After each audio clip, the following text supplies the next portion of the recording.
You are now listening to Vigilantes Radio, presented by the Only One Media Group. This is the people's choice for quality interviews, celebrities and special guests. Hosted by Demetrius Dini Reynolds. Call in to join the mix at 701-801-9813. For the complete archive of episodes, visit onlyonemediagroup.com and be sure to like us on Facebook at Vigilantes Radio. We welcome all. Enjoy the show.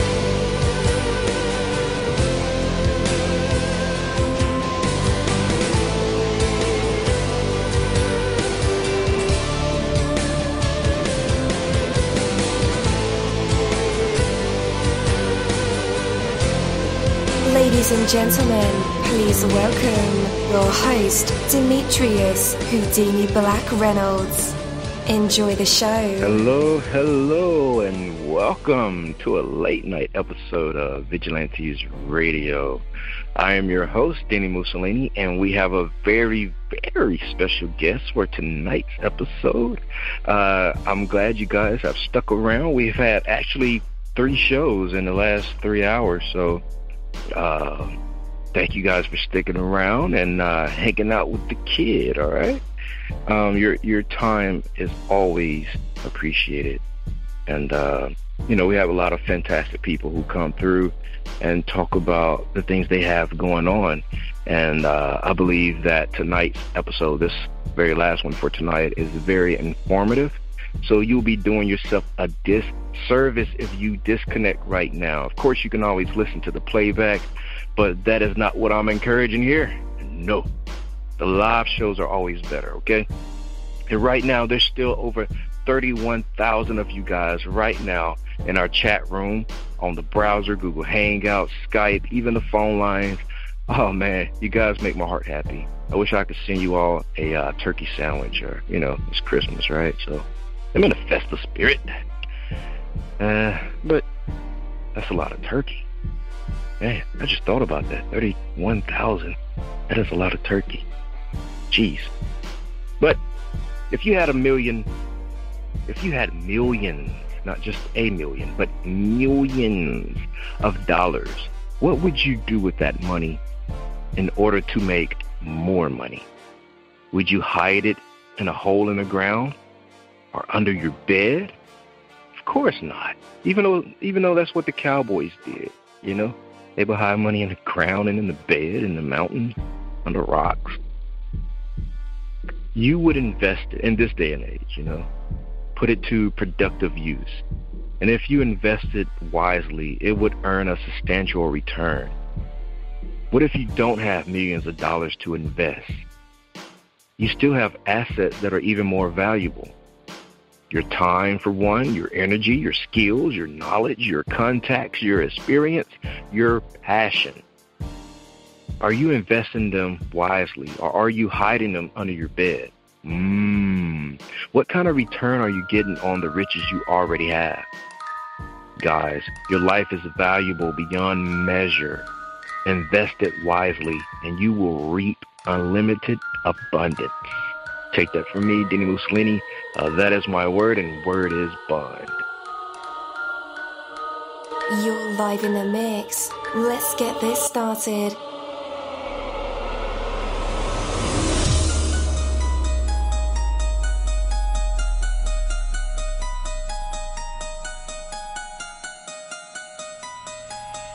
Yo, hello, and welcome to another awesome episode of Inside the Music, or the book, or film, or even the business, where we dive into the minds of the people who create these marvelous things. It feels so good to be back with you guys once again. Big ups to my folks who are indigos, crystalline, or the starseeds, for my Vigilantes audience family, for my hooligans, and shout out to my people who are vegetarian or vegans. If you're in the struggle like me, we are averaging over 37,000 live listeners, and we've been at this for 5 solid years. I appreciate to all you guys who've been rocking with the kid on this journey, and we are still evolving, baby. It is all because of you, most definitely. We are the people who have dedicated their lives to music, spirituality, business, literature, art, films, and research in every aspect. And we want to allow you an opportunity to tell your story. Man, we've had celebrities on our show, from Grammy Award-winning artists, nominees, to actors, comedians, CEOs, technology revolutionaries, visual artists, from authors to professors, and vampires.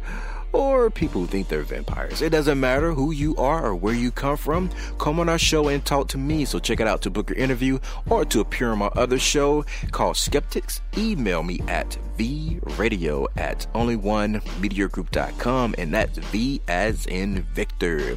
We hope to get the stories behind these unique people and give them a chance to tell their truth to us and the universe. That is Vigilantes Radio sole purpose. You know the number to dial, 701-801-9813. Share that number with your buddy right now and tell them to tune in to connect with us or our guests, or you can hop in the mix directly from our website, which is onlyonemediagroup.com. Right from the home page, you can slap that go live button and you'll be here live in the mix and in the chat room with all of us. So feel free to shoot over some questions to ask our guests while they are here, but only as time permits. Sometimes my guests and I talk entirely too much. And as always, all episodes are available for free download, and you can grab them from either Spreaker.com/onlyonemediagroup, iTunes, Player.fm, YouTube, any app from the Google Play or iTunes Store, or over at our website. And that goes for every single episode that we've ever aired. Well, tonight's interview is the informative medical dispatches interview. And again, I'm your host, dini-mussolini. We'll be speaking with Denise-m-Beauregard about, the things that her company is offering. All the good stuff, all the informative stuff. Our interviews, stumbling there, goes beyond music, the books, the films, the business, and into the minds of artists and people who create these marvelous aspirations. From researching our special invited guests, mining for details, watching, reading, listening to everything we can. We're like TMZ, digging out all the secrets, all the gold. Our interviews are designed to bring out the best answers possible through provoking questions that have real substance. Well, maybe we aren't like TMZ, but it was worth the shot. But anyway, a sincere warm welcome to Denise of Informative Medical Dispatches for being on our show tonight. We'll have an absolutely amazing time talking with her about all sorts of things. Point being, I'm sure she has a lot of incredible things to say here, and I, for one, don't want to give it all away too much in this monologue. So with that, let's go ahead and welcome her to the show. Denise, you're now live in the midst with all of us. How's it going? Fairly well. That's good to hear. How are you feeling? Healthy. And drinking my tea. Yeah, I got it. Oh, I have Camille tea right now. So, if I pass out, it's from the tea. But no. Well, after 4 o'clock, I abandoned the coffee and I switched over to the tea. Yeah. I don't know. Coffee just doesn't have that effect on me, to keep me awake and active. Now, if I drink a lot on an empty stomach, I get the jitters, and I have to move. It doesn't do that to me either, but, it's always best to moderate your coffee intake. I mean, I used to drink a pot a day, so I'm greatly improved now. I'm down to 3 cups a day. Okay. But I'm never going to give it up. Yeah, that's moderation. Yeah, that's moderation. Do you put anything in your coffee? I'm more of a black coffee. Black, straight. No chaser. Really? We could hang out. All day long. Yeah. Drink black coffee. Yeah. That's my type of thing. So, how is the weather where you're at? Where are you, matter of fact? Detroit, Michigan. It's not as cold as you would think it should be, but we're supposed to get quite the hit this weekend. So, so far we've had a relatively easy winter, or shall I say fall. Mm-hmm. But January is usually the worst month around here. So we'll see what happens next month. That's usually the month when we get snowed in around here. Yeah. I was there last year in February, and I think all the snow had melted away, and the weather wasn't that bad. Some days I didn't. We had a really short winter last year. That is true. That is very true. Yeah, we did. I was surprised. So I'm not going to complain. Yeah, but it's those freaking scientists at heart. You know, they keep messing around with the weather. We have long summers. I mean, last year, for Christmas, I wore shorts. Who would have thought? I saw somebody today in knickerbockers. So, knickerbockers, yeah, knickerbockers, for real. You know, this is a very fashion-forward place. Wow. Okay. So, hi and welcome again. Let's start from the very beginning, specifically with who you are. Well, I'm a native Detroiter. I used to work in the investment business. I worked in that for about 20 years. I got out of the business because, as you know, crooks have taken over, hence the bank failures of 2008, and I just can't work with crooks. I used to love my work, but I'm out of it. So I had to find something else to do. Right. And this is one of the things that I'm good at. So eventually, this is what I came to, is forming my own company, Informative Medical Dispatches. And essentially, what I do is what I would hope everyone would do. You know, most people in the medical profession go into it for all the right reasons, but we have some people who put numbers ahead of patients, and that's just the wrong way to do things. And the people who suffer the most are the patients who don't know any better, or who have not had all of their options explained to them. So this is becoming quite the problem. And it's something that I knew I had the capacity to help with and work in. And so that's why I did. I come from a family of people who, for the most part, are either lawyers or something in the medical profession. I'm one of the few who didn't go into it.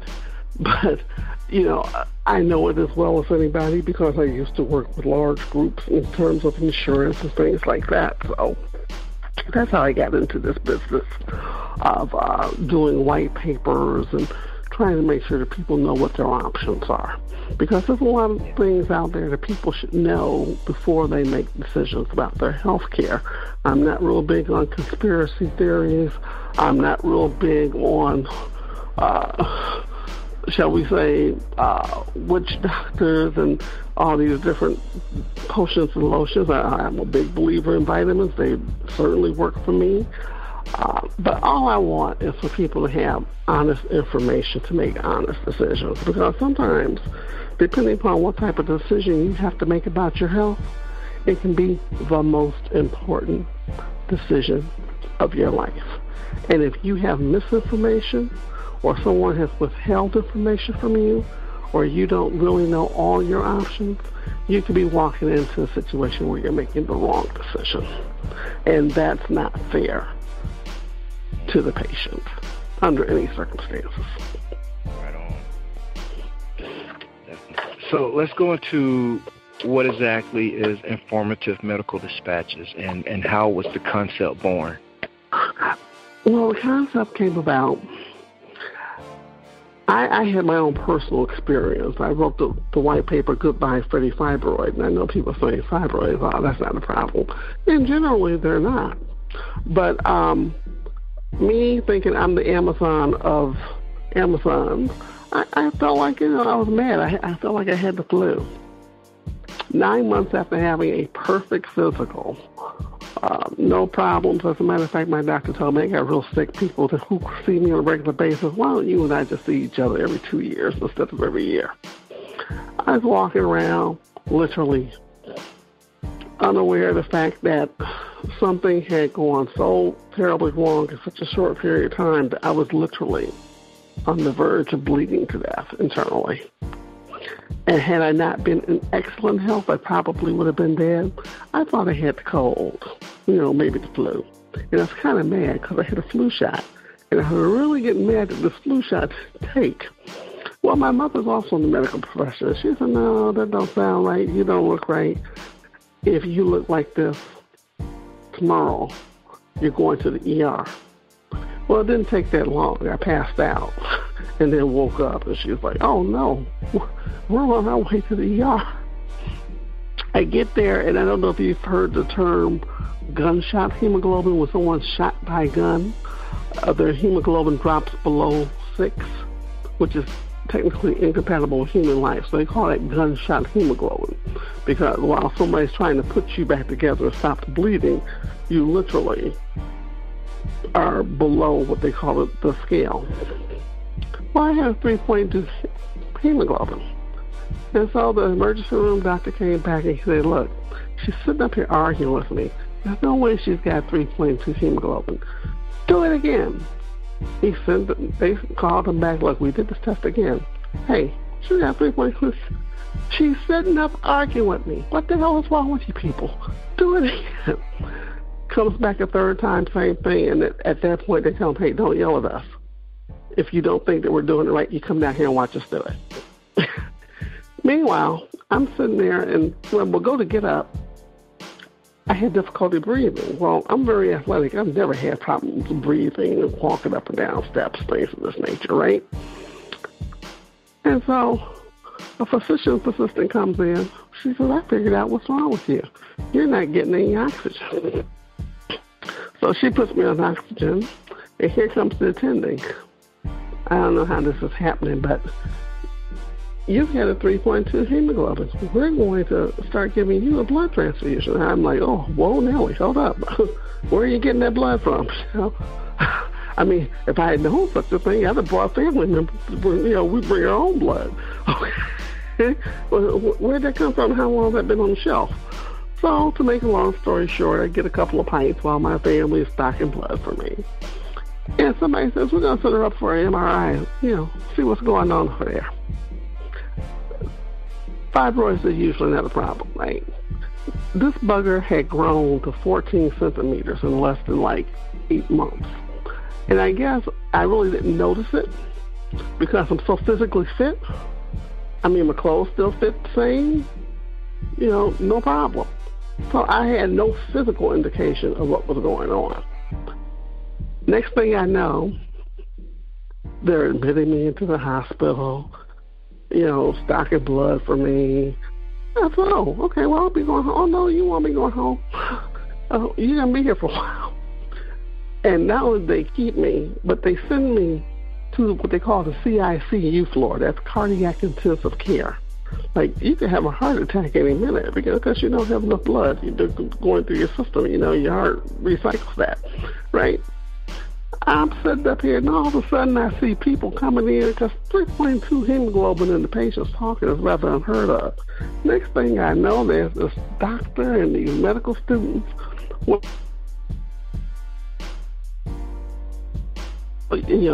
Nothing to see here, you got to go. So, to make a long story short, I'm in hospital for 7 days. They finally take me out of CICU and put me on a regular floor. I go home as if nothing happened 7 days later. Okay? But before I go, here comes that dreaded word that every female on the planet goes, says, well, that fibroid of yours is really wrong. And, we know what to do. We'll just do a total hysterectomy and you'll be as good as new. That's the dreaded H word, hysterectomy. And I'm thinking, huh? No, you won't. It would be different if somebody walked in and said, hey, you have cervical cancer, you got uterine cancer or something like that. But, oh, no, this is a fibroid. I'm thinking, look, I've been dealing with Freddie this long. We don't need to do all that. And got a second opinion and third opinion. And they all said the same thing. Thank you, Jesus, for my primary care physician. He was on my side. He said, no, I don't think we're going to be doing that. And so he's the one who started this thing about, no, we're not doing that. We'll find something else. I don't know if you know anyone who has hysterectomies, but this is a serious piece of surgery here. They cut into your abdominal muscle and leave a nasty little scar. You know, you're off for work 6 to 8 weeks. You probably end up with 6 to 10 pints of blood by transfusion. It's a nasty little experience. I don't know anyone who was dancing the jig after having one. And I just said, that just doesn't sound like the first course of treatment to me. So to make a long story short, my primary care physician found me an interventional radiological OBGYN. He sent me home with Band-Aids. I was in the hospital one night. That was for observation, not because I absolutely needed to be there, but he's just super careful. Sent me home with Band-Aids. I was back at work. I said I had that done on a Thursday. I was back at work by Monday. And the only thing was I couldn't lift anything heavier than 15 pounds for 4 weeks. Now, I don't know if you got a girlfriend or a wife, but you know, from my point of view, the fibroid procedure that I had done was far more desirable to a hysterectomy. So that's how that came about. And I'm thinking, oh, no big deal, you know. I just got lucky. You know how you get to social events and somehow women end up congregating together and the men end up congregating and the women end up talking about this, that, and the other. I was at a cocktail party. And these were pretty young women in their 20s and 30s. And before I left there, I probably met 6 or 7 women who had a fibroid issue. And every single one of them had a total hysterectomy. So essentially what you're telling them is, I'm taking away any possibility that you might want to be a mother one day. I'm taking everything, including your ovaries, so you're going to have potential compromises for your heart health. And all for a fibroid. That just didn't seem to make sense to me. That just didn't seem to sound right to me. So the more I looked into it, because it was really bothering me at that point, that these really young women were having such drastic procedures to deal with something that, you know, it didn't require a Gatling gun to solve the problem. This is when I found out, you know, looking into it, it's not a white woman thing, it's not a black woman thing, it's a financial thing. Hysterectomies are what we call high-cost, high-profit procedures. And the procedure that I had is not what you call a high-profit, high-cost procedure, but it's profitable if you do enough of them. The day that the surgeon did me, he probably did 15, 16 other women. I mean, it was like half an hour in, half an hour out, boom, you know, we're done. You know, you'll be going home tomorrow. Whereas, you know, hysterectomy, that bill can run up to $65,000, $75,000, $85,000. Okay? And it just didn't seem right to me. It bothered me. Yeah, some things just bother you. It bothered me. And that's when I really started looking into it. This is too common a practice in the United States. They don't do this in France. They don't do this in Germany. This is not the first course of action to totally remove all your, what I call lovely lady parts, okay, to solve a problem that has a much cheaper, much less invasive solution. So why do it? Well, there can only be one explanation for that: money. And that's a damn poor choice, that someone would come and give me a treatment option that promises them a lot of revenue, but doesn't really solve my problem in the best manner for me. There's something wrong with that. There are times when that is an appropriate solution, but for a fibroid, it's rarely the solution. Every once in a while it is, but in my case, it wouldn't have been. And I look back at it now, and I feel lucky to have not been taken advantage of that way. But think of all those women who weren't lucky and who chose that option only later to find out there was something else that could have been done that was less invasive and would have solved the problem just as well, if not better. It happens every single day. And that's how I got into this business, because I figure if this situation comes up, there must be other situations, other elements, other things where, this is also a problem. And, this is one of those things where if you go looking for it, you'll find it.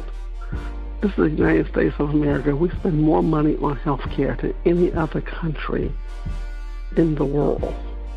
And yet we have still millions of people uninsured, worst outcomes, people addicted to prescription drugs like they are M&Ms, and a medical system is still motivated by profit. There's something wrong with that. I just happen to think that as citizens, we all deserve better than that. And I'm at a loss to understand why other people don't think they deserve better than that. Because at the end of the day, it's your health. Yep. So that's how I got into this, and I'm really passionate about it. I can't tell you, another week goes by that I don't get pissed off.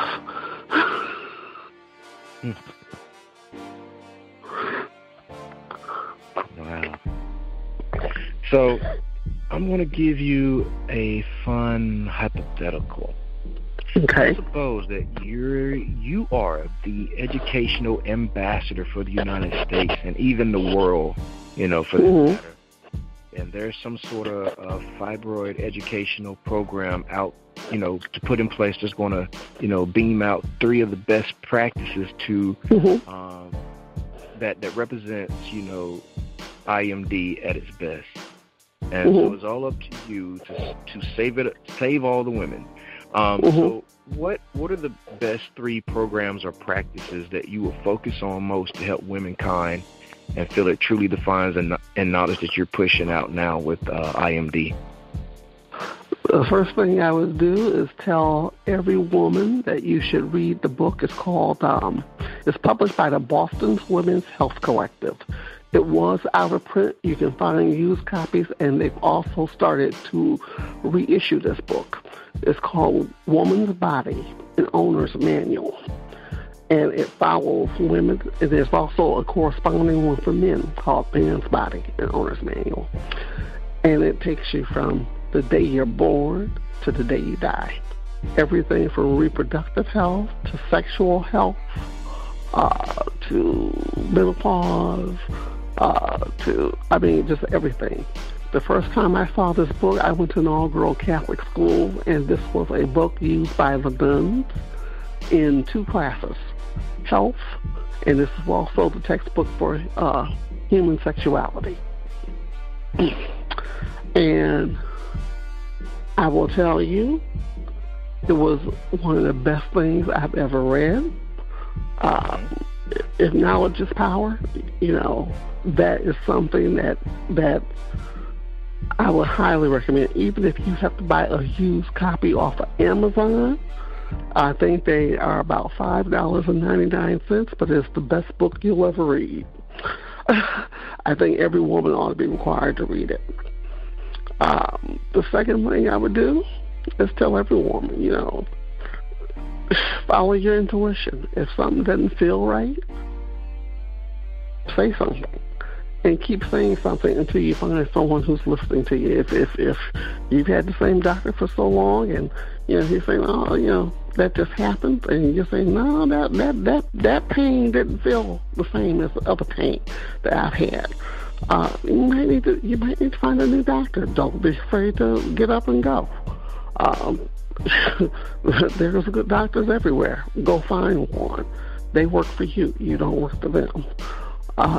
The third thing I would say is women tend to suffer in silence. Don't do that. That's the worst thing you can do. If no one knows that something's wrong with you, then they don't know how to help you. And particularly if you are married or if you're in a relationship and all of a sudden, the sex life is just gone, boom, it's just stopped. You can't do that. I mean, if someone did that to you, you would want some sort of an explanation, right? So out of fairness, you should at least be honest with your partner and tell them why you're feeling that way, so that they too can help you. Because freddie-fibroid will get in the way of the sex life in a New York City minute, and that ain't gonna make nobody happy. Okay, you tend to get evil then. Yeah. I can imagine. Okay. So let's chat about the white paper. Goodbye. The white paper. Yeah. The one you wrote. A better treatment for yes. women dealing with fibroid. Tell us everything we need to know about this white paper. And it's on sale right now, and it's fairly affordable. Like a full from Wendy's. Yeah, all of our white papers are $3.99, and in this one, I tried to give them as many resources nationwide as possible. As we come up with new ones, we just post them on the website under the treatment tab, so that you can go find help. Most women who start going through this thing, I'm all by myself. This is not happening to anybody else. Oh yeah, it's happening to a whole lot of women. Trust me. And when you know that you're not the only one, and you can look at how someone else's experiences might shape your own, then you don't feel so alone in all of this. But the white paper talks about things that you can do to minimize the problem while you're looking for a permanent solution. You might be done having your children, or you might have a UFE procedure, but you might be a really young woman who hasn't even thought about whether or not you want a family, so you want to still protect your ability to have children, so a UFE procedure wouldn't be for you. So it talks about all the various treatments that are available, and it talks about some of the more extreme cases. For example, and all I will say is this person used to be married to a family member. I don't particularly like her, but she was family at one point in time, and there were children involved. And, when she came back here sick as a dog, I said, well, okay, take her over to U of M, through the emergency room, let them take a look at her, they'll know what to do. Well, she was one of those people who neglected her health. And when she finally got to U of M, I won't say who took her because that's, too close to identifying the person.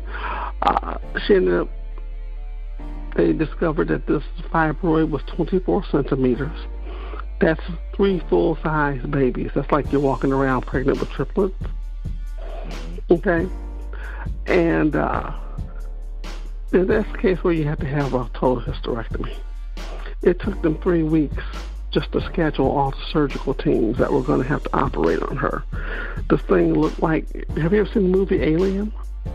Mm-hmm. Okay, her fibroid looked like the alien in Alien. It was 24 centimeters. It had grown tentacles to her respiratory system, her cardiac system, her liver, her kidneys, her lungs. So they had to schedule almost 6 different surgical teams to come disconnect these tentacles from all of these different systems in the body before they could literally take this beast out. Okay? Took 14 and a half hours, and I think she had something like 16 pints of blood. When they got done with it, they told her, well, it was a good thing you came to see us when you did, because, you were 3 months away from kidney failure, death, and both. So that's the extreme case. And I deal with that. That's what happens when you just ignore everything that your body's telling you. But there's things you can do before then. And if you don't know what to do, You just sit there and suffer. And it's not a fun experience at all. It's not a fun experience. It's not a healthy experience.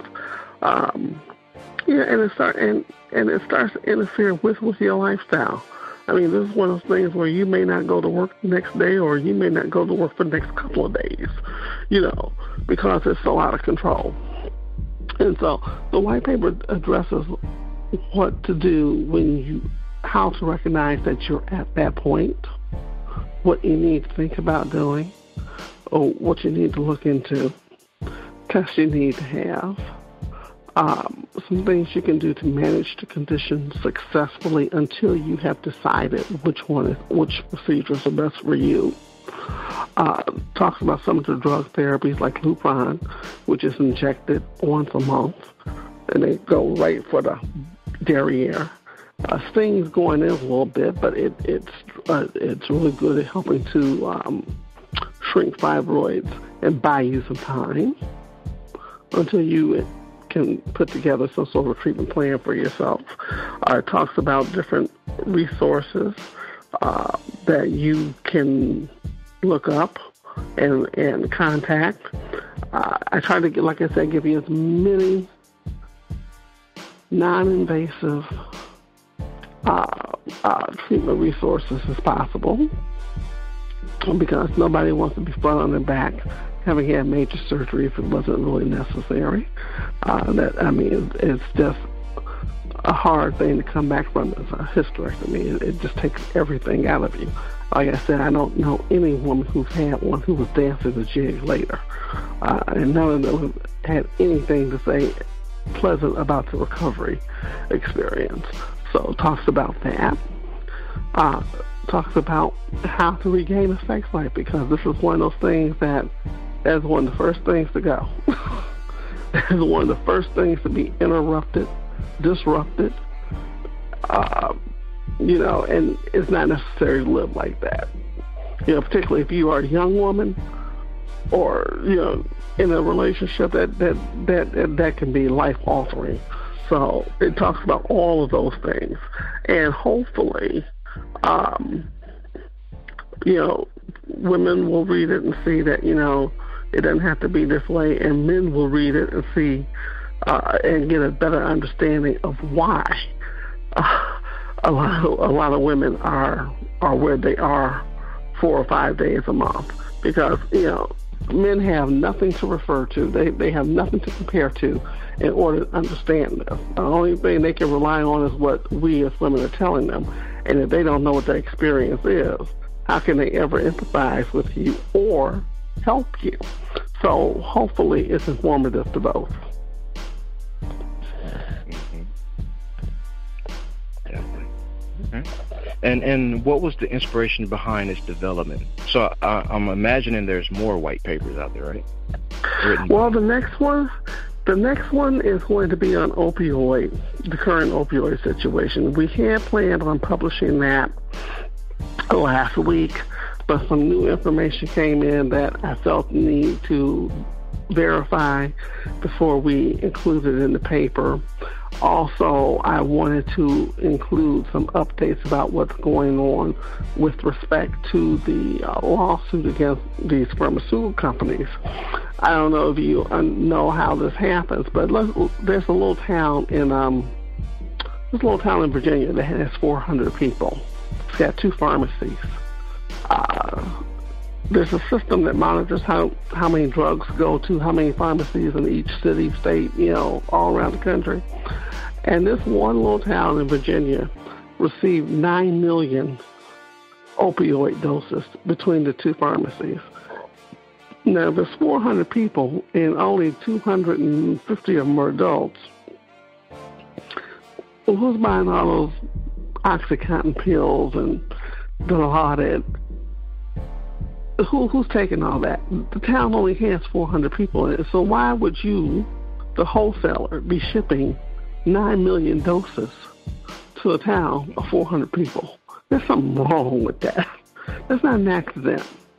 Accidents like that don't happen in the drug system in the United States. You have to deliberately send 9 million doses of an opioid, someplace. So one of the things that we're doing in this opioid paper is talking about some of the different treatments, some of which are available in the United States, some of which are not.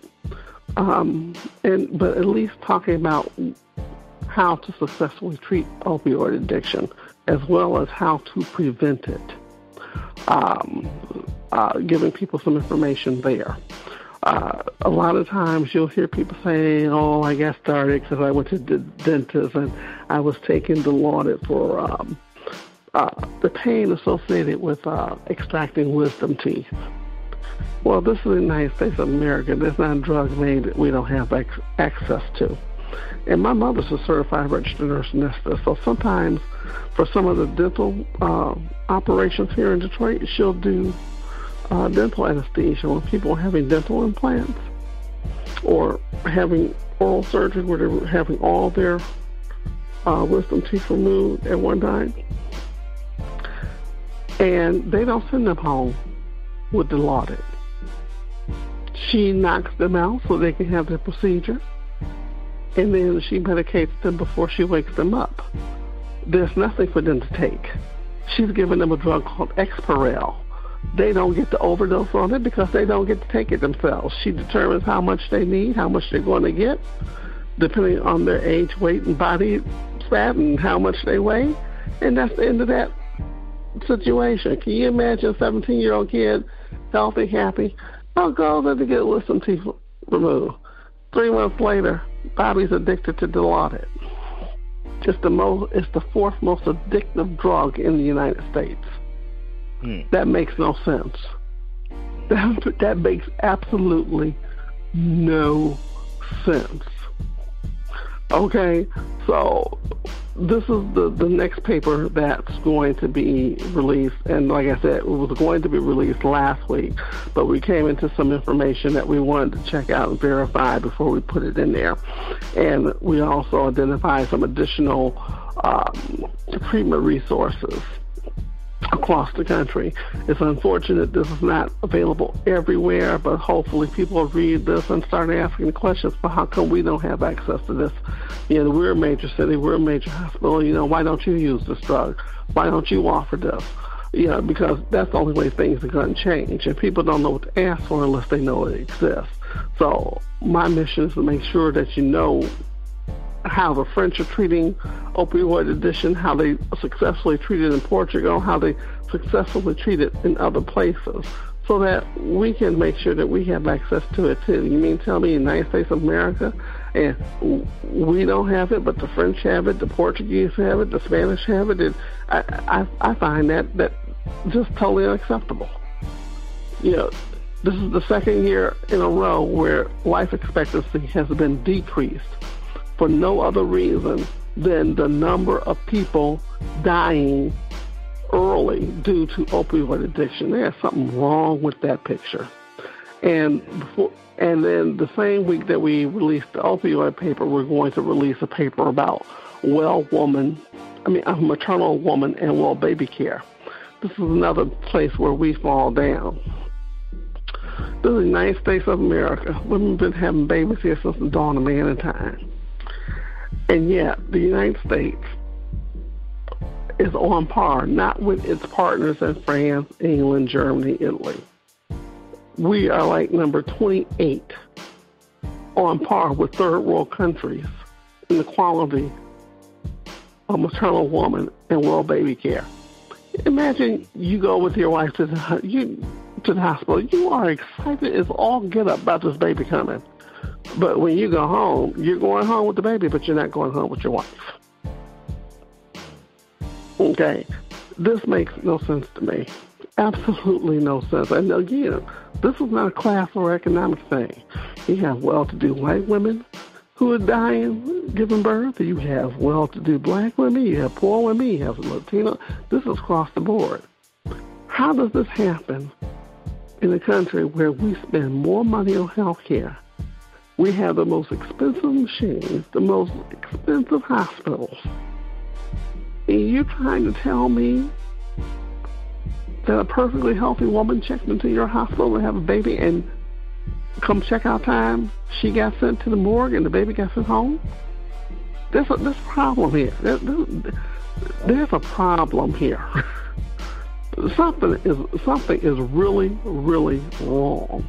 And people in the United States should be asking the question, how the hell do we get to this?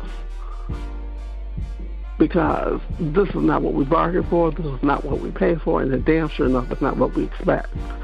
Nor is it what we should accept.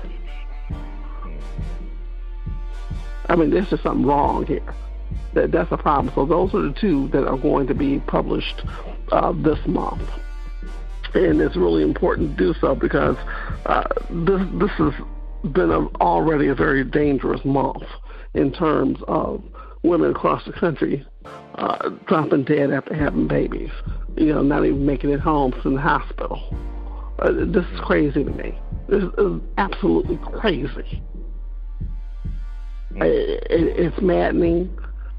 It could be my sister. It could be one of my nieces. And it was the first thing I thought of when my niece was in the hospital having her baby. I'm like, oh my God, because, Texas is notorious for cutting corners and not playing by the rules. And I was on pins and needles the whole time until she was discharged. So those are the next two coming up. I think they're really important. Again, just as important for men to read as it is for women, right. So that you'll know. Because sometimes you might be the voice of reason when somebody else can't see the danger. And so if you know, if you have information, then you can attack it that way. But if you don't know that, then you're never going to be able to help them or say anything that makes any sense because you don't know. So I'm a real big believer in getting the information out there. And some other things we're going to be adding to the site is a lot of people don't have a durable power of attorney for medical treatment. I think everybody ought to have one, so the staff and I have decided that we're going to redact ours. And it's not a download. You can just go ahead and print it off and load it into your computer or save it to your computer and insert your name in it.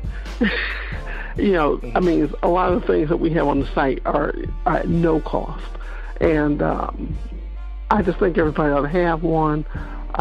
We also will have what they call a medical resume so that you can keep a history of your health, things like that. Just a lot of free tools that people can use to kind of take control of where they are. But that durable power treatment is really, really, really important. And it's important that you have one that reflects you, the patient, not that piece of paper that they give everybody at the hospital. The hospital's power of attorney is designed to protect them.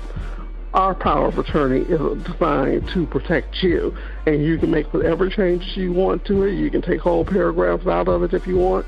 But at least you will have something that reflects protecting you, not protecting them.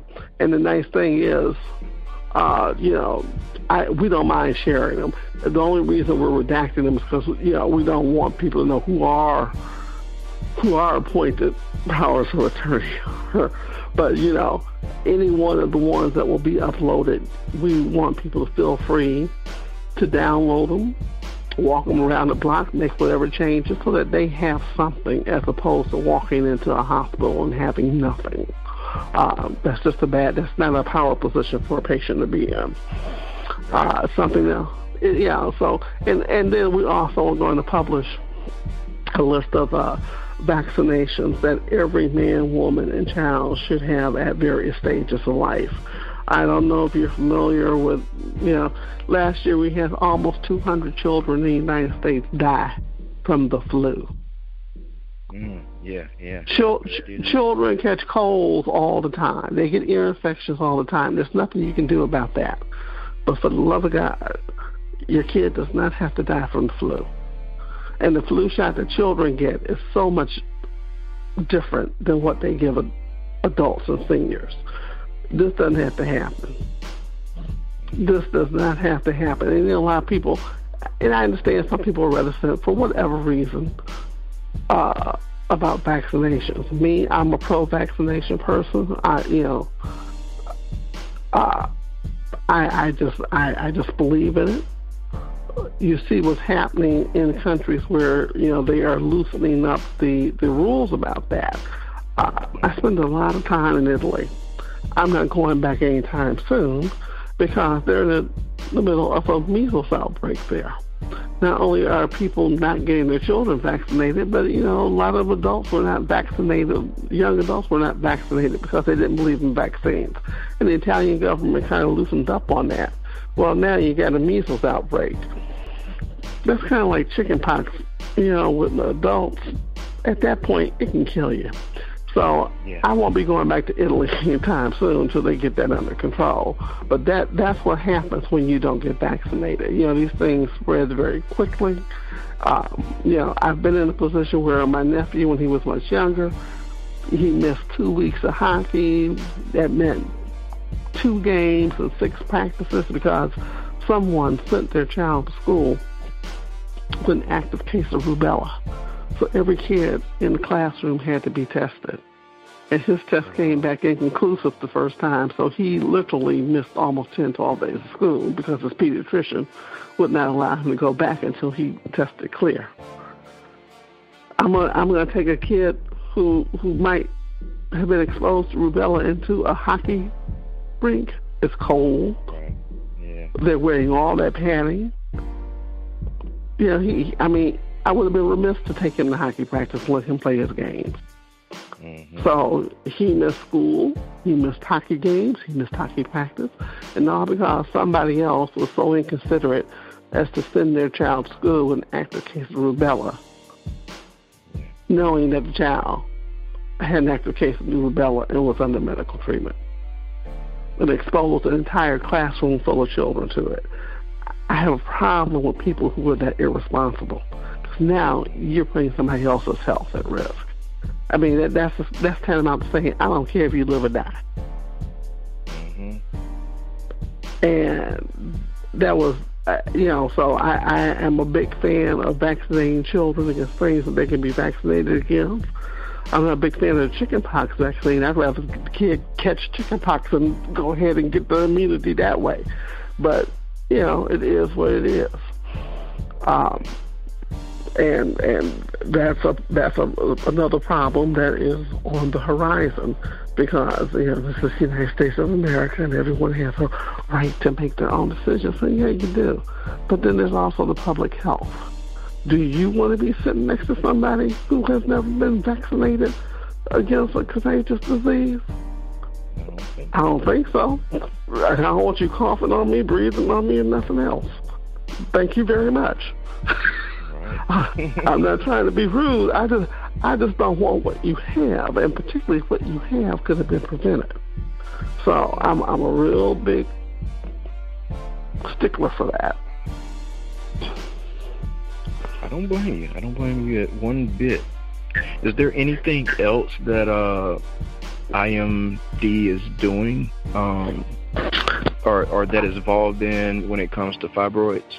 Any additional steps? Well, not just fibroids, but I think we want to do more about public health. We're going to be helping to arrange some public health events starting in Detroit, but hopefully throughout the Midwest. And then there's some national health campaigns that happen every year, and we definitely want to be involved in those in terms of making sure that women have access to mammograms, even if they have to get 3 mammograms. Recently, the Supreme Court reinstated the right of women, lower-income women who are on Medicaid, to go to Planned Parenthood for their primary health care services. So that's going to be a terrific help in getting women back into that system, because it's not about terminating pregnancies. For a lot of women, that may be the only health care provider where they can go get a well woman exam or mammogram or things of that nature. And so now that the Supreme Court has ruled that, banning women from seeking their primary health care services with Planned Parenthood was unconstitutional, and they've reinstated the right of women to do that, we definitely want to work with them to make sure that, they're back out in the community doing those free mammograms doing all those free exams for women who don't have health care, and just trying to get back to where we were before politics intervened in women's health. We definitely want to work with Men's Health magazine next year to get the word out about men going to the doctor and getting an annual exam, particularly annual prostate exams and all those things. Men tend to be very stubborn and often do not invest that time in preventative health, and then you end up with a man dead and gone too soon. And nobody wants that. So we definitely want to work with Men's Health magazine nationally, at least in the Midwest, to get that word out. And the other thing we want to really work on is making sure that people have some sort of referral, some sort of access to some sort of quality treatment to help fight their opioid addiction. There are resources, you just have to know where they are. And that's a problem a lot of the times. People don't know where they are. We certainly don't want people ending up in programs where people let you stay for 30 days and then kick you out when the insurance runs out. That doesn't help anybody, and I don't think anybody should have to draw a criminal charge in order to get good inpatient drug rehab. So we want to try and make sure that people know about as many programs across the country as possible. Because, again, it doesn't have to be like this, but if you don't know where to go and what's available, then you don't know what to ask for and where to go to get help. And in this case, information is power, so we want to make sure that we help get as much information out there as possible. Definitely. And what's your whole philosophy on education? Well, the more you know, the better the decisions you make. A lot of people, just like this opioid thing, they thought, well, if my doctor gave it to me, it must be good. It must be okay. And then you combine that with if one is good, two is better. No. A lot of people, they don't intentionally get hooked on opioid drugs. It happens because they misuse opioid drugs. And it's one of the strongest addictions known to man. It's one of the hardest things to kick. Once it's got you, and it doesn't discriminate. It comes for everybody equally, and if it gets you, it's going to be a long, bumpy ride back to recovery. One of the things that we are going to be advocating is that if you have had any kind of addiction service, doctors need to know that if you're being treated. I have a friend whose husband was in a workplace accident, and after years of recovery, while he was being treated for a very serious workplace injury, he was being treated for pain, but they had no idea about his previous drug addiction because he didn't share it and she didn't say anything either. And it would have been good for them to know, because then they could have treated his pain differently. Make a long story short, he fell right back into his addiction after 14 years of recovery, and it took another 2 or 3 years for him to get straight again. Those are the sorts of things that, even if you don't want to tell anybody, buy a medical alert bracelet, write down what your history is so that it's in the repository, so that if you are injured, they can pull that information up and know, okay, we can't give this guy Dilaudid, we can't give this guy morphine, we can't give this guy OxyContin, because he's got a history of addiction. We got to find something else to treat his pain with. That's half the battle right there. But the other part of the education process is, if I've said this once, I've said this a million times. There's 3 people you don't lie to in this world. You don't lie to your lawyer, because that's the person that's going to keep you out of jail. You don't lie to your accountant, because that's the person who's going to keep the IRS off your back. And you don't lie to your doctor, because if they don't have all the information, they're making decisions about how to treat you, and they may not know what they need to know. And that can turn real bad real quick.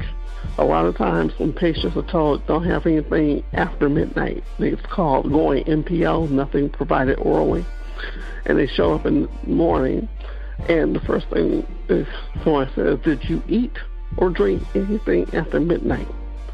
Oh, no, I didn't have anything. and then the case goes wrong. Well, the case went wrong because the patient lied. They did have something to eat or drink orally, and anesthesia was given, and now we've got a problem. There's a reason why they tell you don't do that. This is one of the times when you have to follow the rules, and patients have to learn that. But by the same token, they have to learn to be their own advocates. You can ask as many questions as you want, and if you find yourself getting attitude or your physician's getting exasperated with you for asking questions, it may be time for you to find a new physician.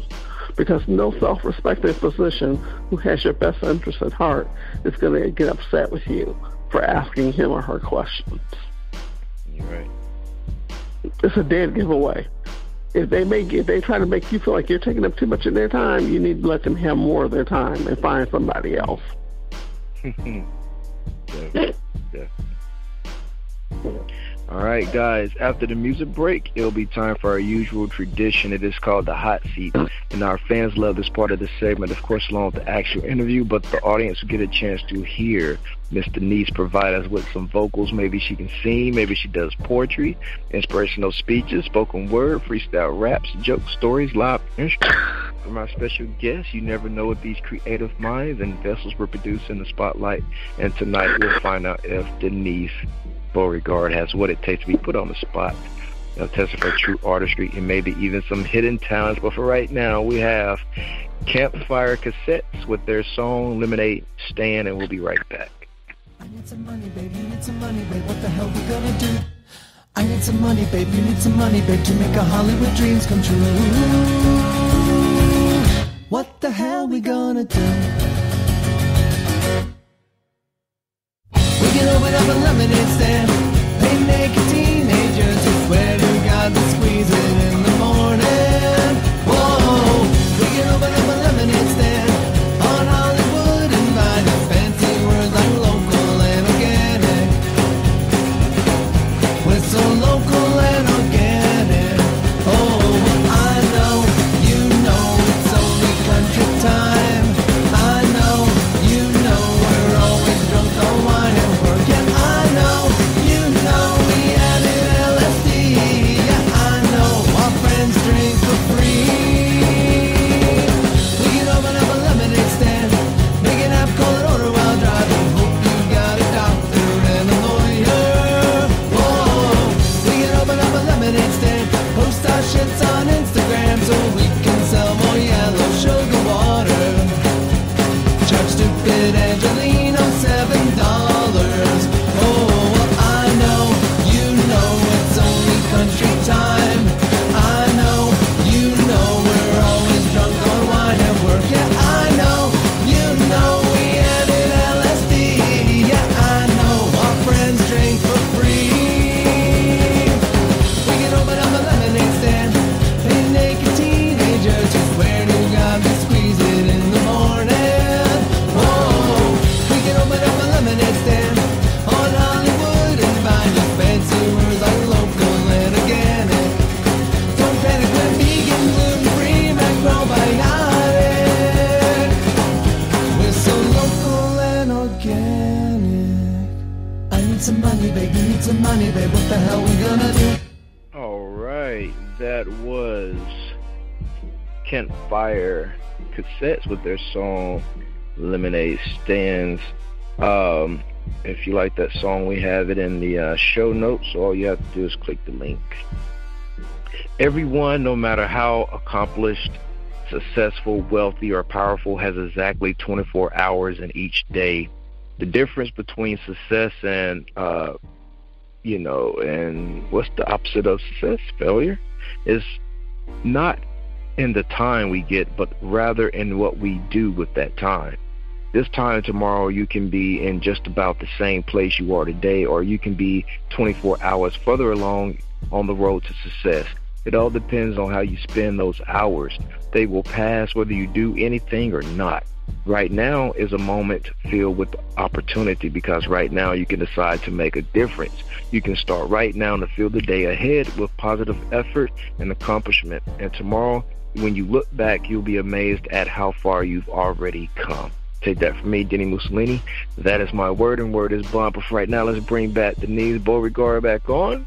Denise, you're back live with us. Hey. So, what are you going to perform for us? I'm not a really talented individual. Okay. So I think what I'm going to do is one of my favorite quotes from one of my favorite authors. You might be familiar with him, Signore Niccolo Machiavelli. Yeah. And this is one of my favorite quotes from Niccolo Machiavelli. Women are the most charitable of creatures and the most troublesome.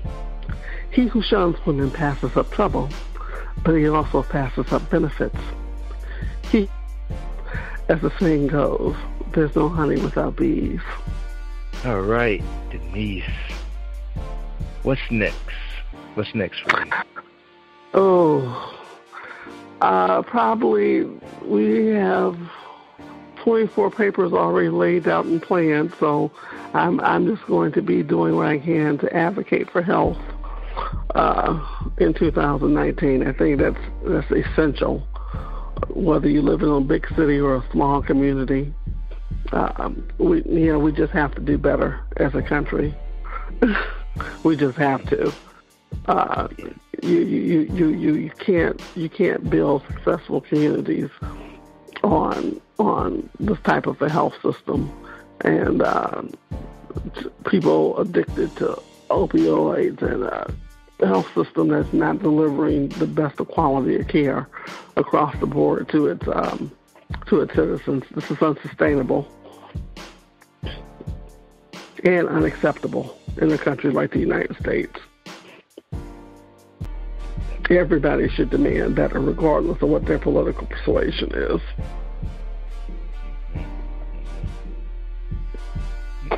So that is our passion and our commitment around here in 2019. Who continues to encourage you to continue on this journey?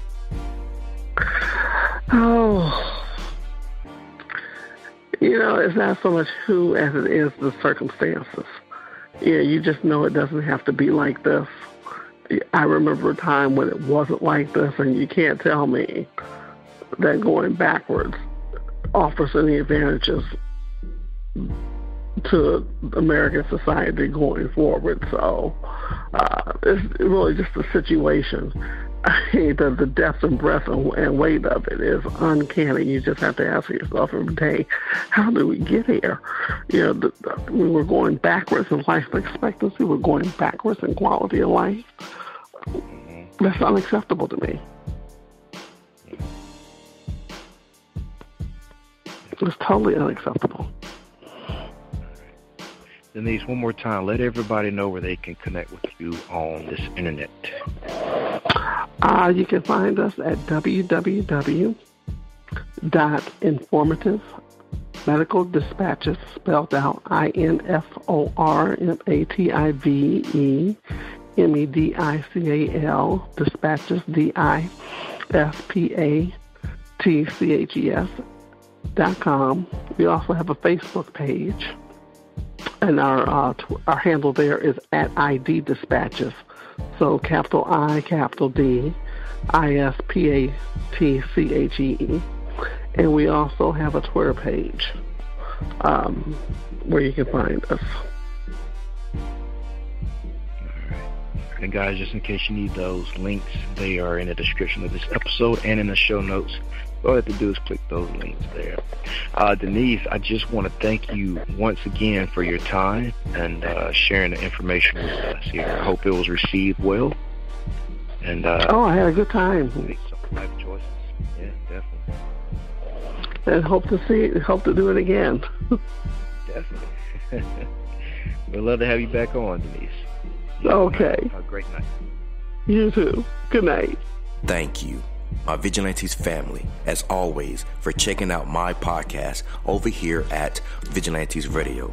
All episodes are available for free download, and you can grab that from either Spreaker.com/only1mediagroup, iTunes, YouTube, any app that's on a Google Play or iTunes store, or our website. And that goes from every single episode that we've ever aired.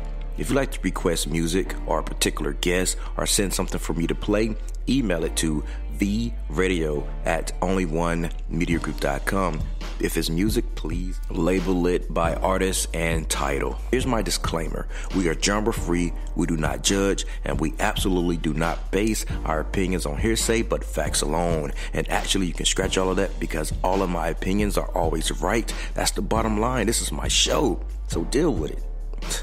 Nah, just kidding. On behalf of myself, Dini-Mussolini, I appreciate all you guys for tuning in, either afterwards or live with us. Spread the word because sharing is caring. We stepped up our game just for you guys and our guests to make sure that you have the best experience here on our show. Be sure to connect with us on Facebook, Twitter, Instagram, Tumblr, as well as Spreaker. We always follow back. That is the number one rule. Okay, well, just remember to be yourself and be absolutely great at just doing that. Avoid being too comfortable because you're messing with your potential when you do that. Peace and have a good night.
You are now listening to Vigilantes Radio, the people's choice for quality interviews, art, music, and hot topics. Hosted by Demetrius Houdini Black Reynolds of the duo No Longer the Hero. All episodes of this podcast are available for free download at www.onlyonemediagroup.com. This is a Seventh Sign Regime Rebirth Worldwide Syndicate exclusive.